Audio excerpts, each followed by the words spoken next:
We headed towards the kitchen, and I was shocked. What are we doing here? Why am I here with him? What is going on? Why is everybody looking at me with pity? Pity? I did not understand what was going on. My thoughts were trying to drown me until I saw the man's lip moving and tried to force myself back to the present. And you'll be working with them, the man said, hugged an elderly woman and left. And I'll be working with them? What's going on? Why am I working instead of being dead? I was lost and confused. The elderly woman walked up to me. She had warm brown eyes and brown hair with stray strands of gray here and there. She's about 5'3". I know because I was a little bit taller than her, and I'm about 5'5". She had a warm smile and a motherly look around her. Something about her wanted me to just curl up in her arms and cry. Hello, child, I'm Juliana, the head of all workers around here. Nathan said you'll be working with us starting today. What's your name, child? She asked and smiled at me warmly, reminding me of Jane. Lola, ma'am, I answered almost inaudibly, partly due to the fact that my voice was almost gone and hoarse, and partly due to my being shy.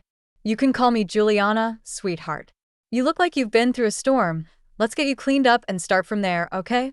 I nodded my head at her words and followed her to a room in the pack house. There's a bathroom in there, and there should be change of clothes in the closet too. Get dressed and come back to the kitchen, child, so you can get something to eat, she said and closed the door after I nodded my head in affirmation. Oh my goddess, what is going on? Was my thought as I stared at the door long after Juliana left. Lola's POV. I was still staring at the door minutes after Juliana left. I was still in shock at the sudden change in my fate. I thought I was going to die, and now I'm taking a bath and being offered food? I really did not get what was going on, but I decided to quickly take my bath. It's been a long time since I had that privilege of bathing in a bathroom, and I did not want to lose my chance and subsequent privilege by making Juliana angry. I took in the room and was amazed by it. It had a large bed, large to me at least. There was a closet that was barely closing with the amounts of clothes in it. There was a vanity table with lots of girly things that I don't know what their uses are on it. The room itself looked really pretty, with floral patterns everywhere and a neatly made bed. I made sure not to touch anything till I got to the bathroom, lest I get something dirty and the owner of the room gets mad at me. I don't want to get beaten or sent back to the dungeon. I slowly made my way to the bathroom and almost cried at the sight of different products for hair and skin that took up a small part of the bathroom. I've never had such luxury. I only heard girls in my former pack talk about it. I gently removed my clothes and placed it on the counter. I made the mistake of looking at myself in the mirror, and fresh tears made their way down my cheeks. No one would really want this kind of body. My eyes looked sunken, and the bags under them looked so big. My face was full of dirt, my hair was matted to my head weirdly, and it hurt me to look at my body. There were bruises all over my stomach and part of my thighs and legs where I could see. Some were purple, some were brown, and some black. I turned my back and choked on my tears as I saw my back. There were gashes and scars, and my back was covered in bruises. My collarbone was so prominent. My ribs were visible, and I looked so skinny and malnourished. I don't blame Grayson nor our second chance mate. I wouldn't want this kind of body either. I stopped scrutinizing my body in the mirror and went to stand under the shower head. It took me a while to figure it out. I almost froze to death with the cold water and barely avoided scalding myself with the hot water. I finally got a hang of it and set it to the temperature I liked and stood under it for a while, feeling my new wounds sting and dirt leave my hair and body. I did not use anything inside the bathroom in fear of getting punished when the owner saw that I touched them. I learned my lessons the hard way in my old pack. I ran my hands through my hair and feeling years of accumulated dirt slowly leave my hair. I felt free and new and cried again in the shower due to how I was feeling.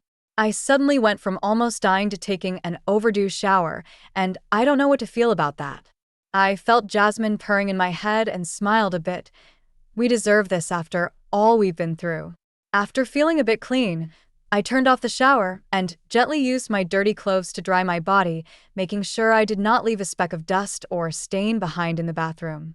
I left the bathroom careful not to slip on the floor since my body was still a bit wet, my feet especially. I got into the room and saw that a gown had been kept on the bed. I was confused because I did not touch anything before leaving for the bathroom. I picked up the gown and admired it. This is the first time in 8 years I'd be holding anything as nice and beautiful as the gown in my hand. The gown was midnight black and seemed like it would reach my knee. It is a summer gown and has pink dots as beautiful designs on it. It felt soft to touch, and I wasn't sure if someone like me should put on something that pretty. I remembered that I kept Juliana waiting in the kitchen and quickly put on the gown. It reached my knee length, but hung loosely off my body. I finally get to wear something nice, and it doesn't even fit me properly, just my luck. I used my dirty clothes to pat dry my hair and used my hands to detangle it a bit, although it proved to be a problem. I finally gave up on it and left it down as it is. I folded the clothes I had on before and held it in my hands as I left the room. I walked back the direction Juliana and I came from, and the aroma of different foods wafted into my nose as I moved closer, making my stomach grumble even louder. I know we haven't eaten in 3 days, but you have to stop disgracing me like this, I thought in my head as I got closer to the kitchen. I entered the kitchen, and about 10 pairs of eyes landed on me, making me uncomfortable. I found Juliana's eye, and she smiled at me warmly, making me feel at ease a bit. I was glad she wasn't mad. I took my time and mentally let out a sigh of relief. "She's the new girl, Juliana?" A beautiful redhead with popping green eyes asked, looking towards me. I looked down at my hands and bare feet and held my breath, awaiting the insults that would follow. Instead, I felt someone near me and looked up to see the redhead standing close to me. She smelled like strawberries and her skin glowed. Imte. "Juliana told me your name is Lola, and you'll be working with us now. I'll be your roommate and your new best friend. It's nice to meet you, chica," she said rapidly, and with so much energy, I could not respond for a few moments. "Nice to meet you too, Tracy," I said timidly, and we pulled into a hug. I stiffened and did not know how to respond back. She noticed and pulled back, apologizing to me. "I'm so sorry, Lola. I'm just excited to have a new friend. People say I have a lot of energy and that I talk too much, so they tend to avoid me. I feel like we're going to get along because you're not much of a talker and because I love the color of your hair and the blue of your eyes. Did you dye your hair, or that's the natural color? If it's natural, then that'll be so cool. We'll be the unmatched duo with my red hair and your almost white hair." I'm rambling again, aren't I? She fired off rapidly, only stopping to catch her breath when she saw that I was in awe of how she's talking rapidly and the fact that other people in the kitchen were laughing at her. Full story is available on shelfofnovels.com. Click the link in the comment section to get it free.